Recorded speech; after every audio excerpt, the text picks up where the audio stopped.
What's up, Hokie fans? This is Coach Mike Holmes, contributor of the Sons of Saturday, coming to you with this week's Hokie Hitter. The Hokies finally got on the win column this week with a victory over the Marshall Thundering Herd.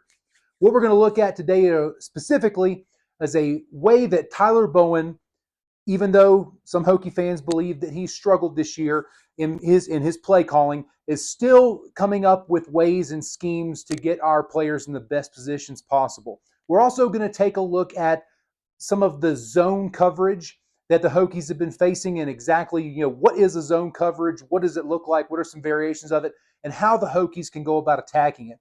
And then last and not least, because I want to end this on a positive note, we're going to look at Jalen Lane's punt return for a touchdown and talk about why that was successful from an X's and O's standpoint. So let's go to the board and let's check out exactly what went right for the Hokies this week in our victory against Marshall.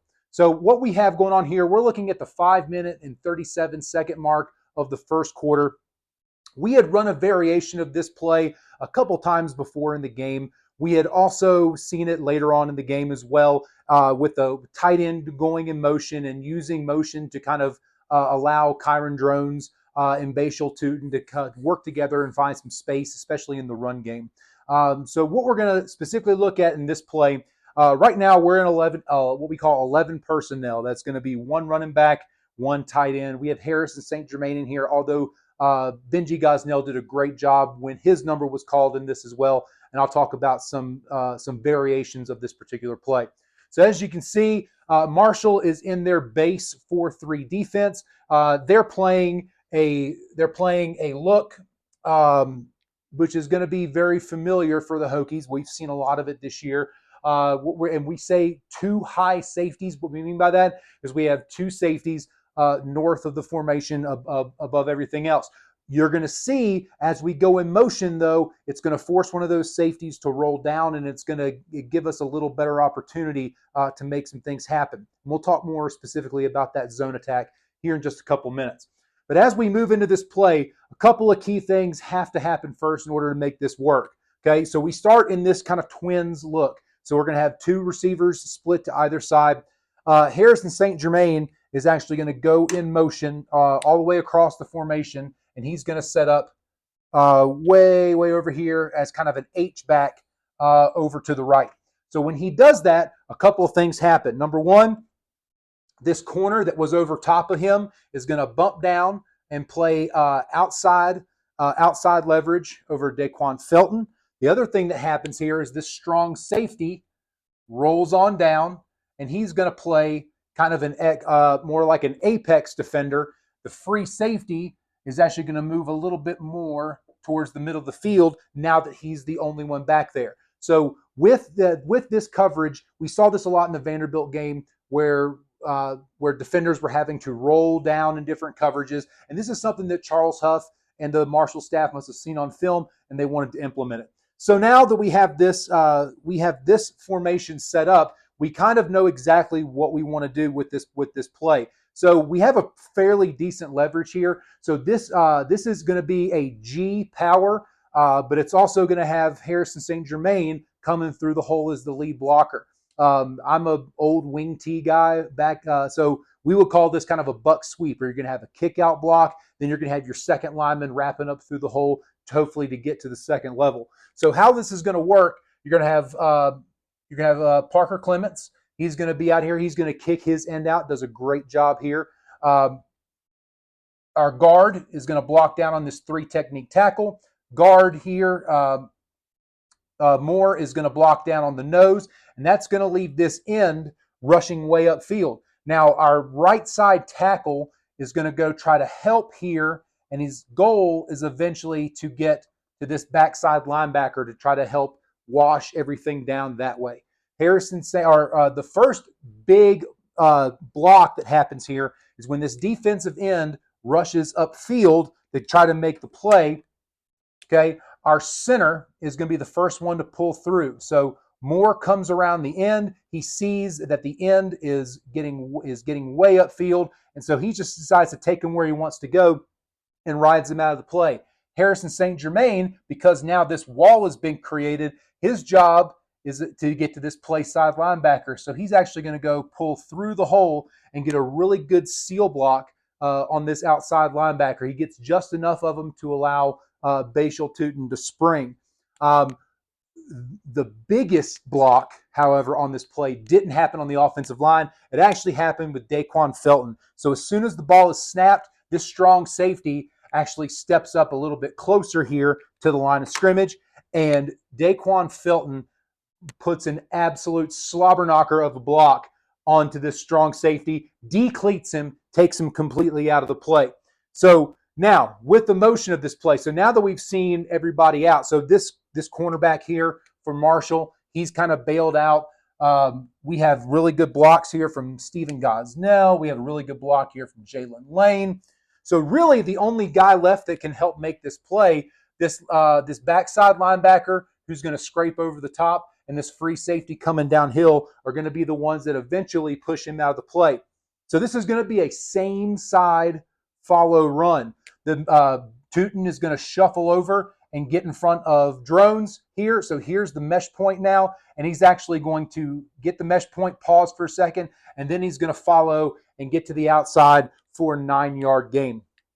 Again, using motion to get the defense where they want them to go, executing the blocks up front in the run game, while also having great effort from the wide receivers on the blocking, showing a little bit of athleticism from our center, in addition to using a more athletic, bigger body in our tight ends and getting them involved in the run game, was a phenomenal use of space and a phenomenal job of scheming by Tyler Bowen in order to get those things working right. So this is, again, something that we saw last year.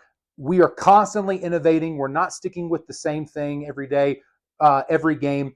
But right now, it's really just about execution on offense. If we don't have all 11 guys working together, one guy misses an assignment, that's really what makes these things blow up for Virginia Tech, unfortunately. So hopefully you guys enjoyed that, looking at that play.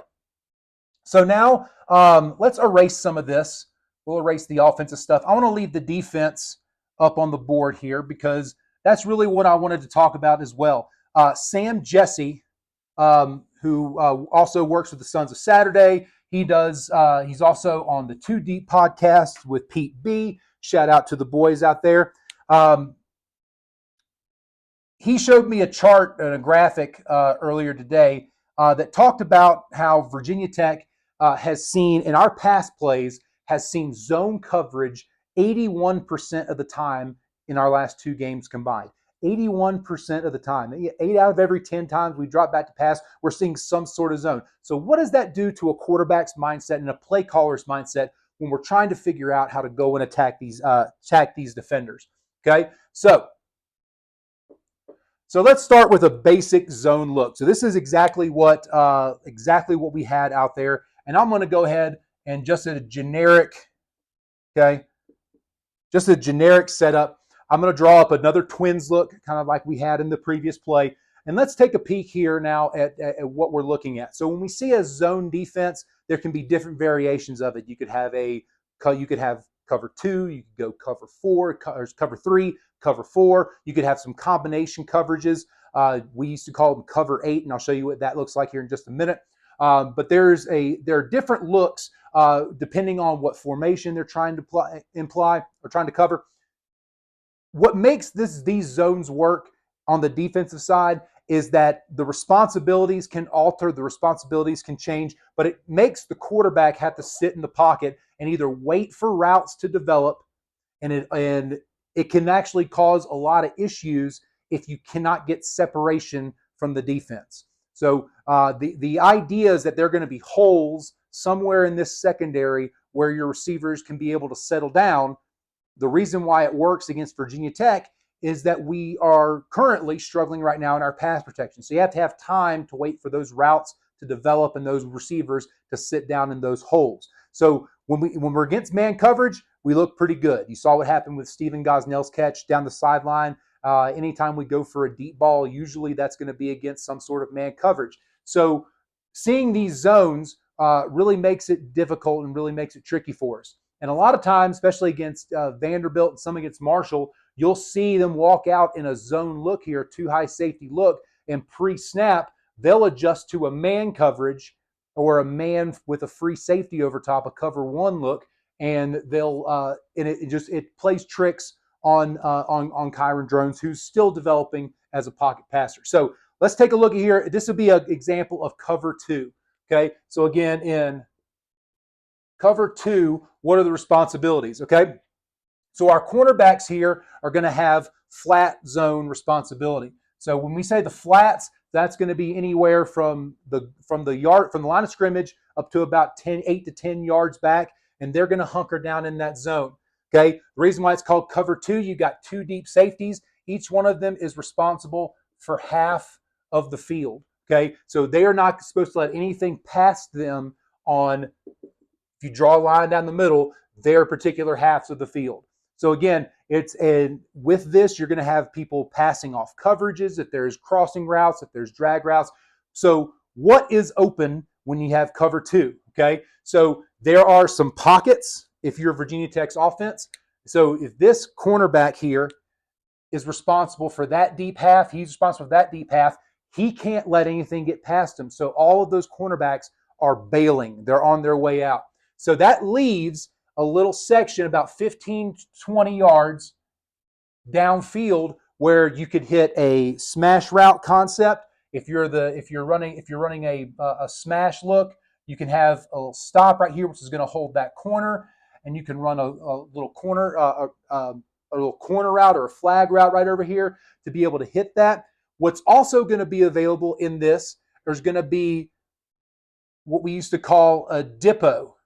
Okay, and this is going to be a drag with a post behind it. Okay, especially if you're running the back out of the backfield like we tend to do. So we have our back flaring out of the backfield. That's got to hold that cornerback because he has flat responsibility. And if we were to run something in towards the middle of the field here with this concept, this safety now has to make a decision. This safety is going to be gone. He's got to get back. He's got to cover that deep corner route. With this concept, if we have, let's say we have Jalen Lane over here, he's running this dig route over the middle.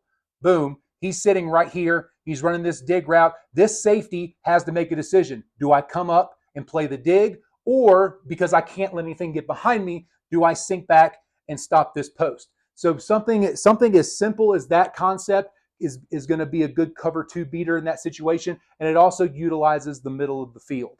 Okay, so now that we've seen that, okay, let's move on to the next version of zone that we've seen this year so far. Let's look at a cover three. Okay, cover three is going to be a little bit different. So we still going to have our free safety in the middle here. We're still going to have our corners to the outside. Sorry, we got another receiver out here. We're still going to have our corner to the outside. Corner to the outside. The difference is we're going to have this strong safety here. He's going to show early, and he's going to be playing up early. So in this cover three look that you're going to see, now that we have this cover three, okay, now we have 1, 2, 3 guys who have responsibility going back, and they are all responsible for a third of the backfield of defensive secondary. So their job, they can't allow anything to beat them. So now, who's got flat responsibility? Okay, so this strong safety over here is going to have flat responsibility over here. That's going to be his zone. This outside linebacker, this apex defender over here, is going to have flat responsibility over this way. Okay, so now we have, in this particular look, you got your deep thirds covered. Okay, you're going to have your flats covered over here. So again, what beats cover three? Okay, what beats cover three? So cover three, what really works against this is going to be anything where we can put this free safety into a bind.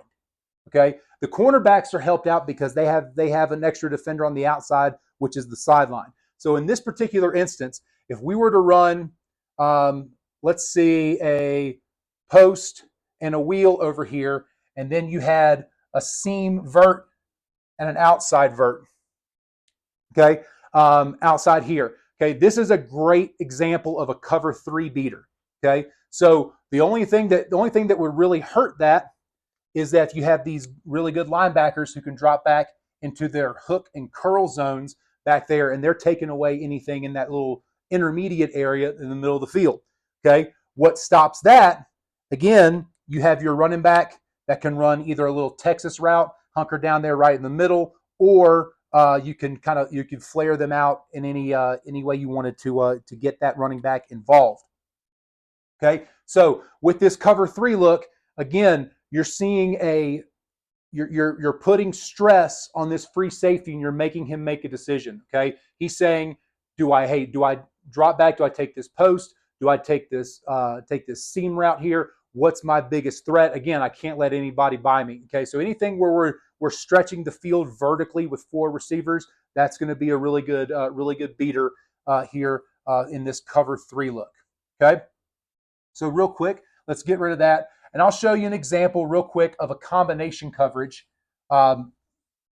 Again, something also that we might see, because we do run a lot of formations where there are three receivers to one side. There's three trips involved here. Okay, so let's go ahead and give us our trips receivers look, one wide here. Okay. This is something that we used to call a cover 8 look. Okay, so against trips. So now we're looking at our point man here. So we're going to have our cornerback here, another cornerback over here. We got our free safety. He's going to be kind of cheated away from the trips formation. Okay, we're going to have a strong safety over here. Sorry, we have strong safety over here. Then we got your outside linebacker over here. Okay, so when we see this cover 8 look, okay, we actually are going to have a kind of a different look here. So on this backside, and we've seen this a couple times, this cornerback is going to be locked up in man-to-man coverage. Over here, we're going to have this guy is going to have responsibility for half of the field, so he's got the back half of the field. Over here, we're going to have this guy's going to be responsible for a quarter. This guy's going to be responsible for a quarter. And this guy is jamming the point receiver and working to the flats. So again, something that we can see here. So now we have quarter, half. You got the secondary covered here. So again, what's something that kind of beats this look? Again, this guy's responsible for bailing here. These guys are responsible for bailing, getting to their quarter. This guy's responsible for his half of the field. We're locked up man-to-man over here. This is where your screen game comes into play. And especially if you have good blockers like Virginia Tech has out front, if you can get a good jam and a good block out here, and you can run off to the outside or even run and split these two defenders and hold them, and you can get your running back out there as kind of a chip and a lead guy as well. You could funnel back. Here's defensive end. You can chip and then release, chip, release, chip, release, get upfield, and now you got your tunnel screen, which we've seen a couple of times where Jalen Lane, the first time, drones through the tip interception against Vanderbilt. This play would have worked perfectly. We saw it work later in that Vanderbilt game, but that's something that's a really good beater against that cover 8 look when you're running trips and you see zone against those trips. So I know these coaches know exactly what we're looking at. This is nothing new for them. Really, what it boils down to, Hokie fans, it is just plain and simple. It's execution, execution, execution. So we have to make sure that all 11 guys on the offensive side of the ball are working towards the same goal, which I know that they are. They all want the plays to be successful. It's just making sure that we execute perfectly every single time. So now let's have a little bit of fun. Let's go into the last little bit of what I wanted to talk about today, which is Jalen Lane's punt return. So let's first look at Marshall's punt alignment. Okay, so Marshall's punt alignment here, they ran a spread punt. Now, when we say spread punt, that means their splits on their front line are extra wide. They're going to have a gunner here. They're going to have another gunner back over here. Gunner's responsibility is basically at the snap of the ball just to take off and get downfield and try to hover around the ball carrier. You'll see why that plays in here in just a few minutes. Then they're going to have a 3 Bears look. Okay, Reason why we call it three bears here is because these three are usually big linemen, and they're here to act as the personal protectors for the punter. So these folks here, they do a pretty good job in their scheme. And so let's look at what Virginia Tech is lining up as. So first off, we have Jalen Lane, 83. He's the deep man. So we're actually going to kind of play a little game here. We're actually going to line up 3 to the 2-man side, and we're going to line up 4, okay, out to this side. Of course, we have our gunner cover on each side. Their job is to get on that gunner and try to ride him out of bounds. But if the gunner gets a good release, as soon as they get downfield and the ball's been punted, they want to make sure to keep them away from the ball carrier. Then we're going to have good old number 0, Kelly Lawson, right here in the middle of the field. Kelly Lawson is going to be responsible for making the big play here. It's an incredible thing what he does on film. So again, this is right at the end of the first quarter. Been going kind of slow. Hokies aren't on the board yet. This is going to be the thing that kind of ignites Virginia Tech's offense, or scoring a little bit to where we can eventually turn it on in the second half. So let's look at what happens here. So a couple things happen. Marshall's going to play a little game. Okay, they're actually going to try to run a little X, a little cross right here. So as soon as that ball's kicked, this guard here is going to release to the outside and get downfield. This guy to the inside is going to release downfield. And this is the guy that eventually Kelly Lawson goes and picks up. Our gunner over here actually beats our cover guy and gets all the way downfield as well. And I'm sorry, on the film, it's a little dark because of the shade of Lane Stadium. I couldn't really see what number this is. But this gunner cover actually does a really good job of staying with his man when he releases and gets upfield. So what happens, Kelly Lawson is going to retreat perfectly, pick up this looping cover guy, and get the seal block right here, right in front of Jalen Lane, that allows him to step up, make the catch. This gunner cover is going to loop around and get to the inside, prevent that gunner from getting to the ball. Once the ball's kicked, all these other defenders from Marshall, they release downfield and get in their lanes. But the problem is that this punt was really short. And so Jalen Lane was actually able to catch this ball moving forward, and he gets past the other gunner. He overruns the ball. Kelly Lawson gets his excellent seal block right here in the middle on this guy, and then it's off to the races. And he essentially, outside of the face mask penalty, he goes untouched to get the Hokies on the board 7-0. So again, it's one of those situations where special teams, we did have some lapses in this game. We had some lapses last week for this punt return team, but as you can see, with work and with drilling and getting into the season, these things are gonna work themselves out. We look really good on this. Jalen Lane is a weapon back there. He looks fantastic returning kicks. So this is another instance where the Hokies executed. They did really, really well. Got us on the board and got the scoring rolling for our victory last week. So again, thank you so much for tuning in to this week's Hokie Hitter. My name is Coach Mike Holmes, contributor with the Sons of Saturday. Don't forget to like this video, subscribe to the Sons of Saturday YouTube channel, follow Sons of Saturday on all the interwebs, on the Facebook and YouTube and Instagram and X at Sons of Sat VT. Make sure you follow me at Hokie Hitter. Check out the 10-minute tailgate videos as well that we got going on, and everything, of course, that the Sons of Saturday are doing. We really appreciate you tuning in. I know I do. As always, go Hokies.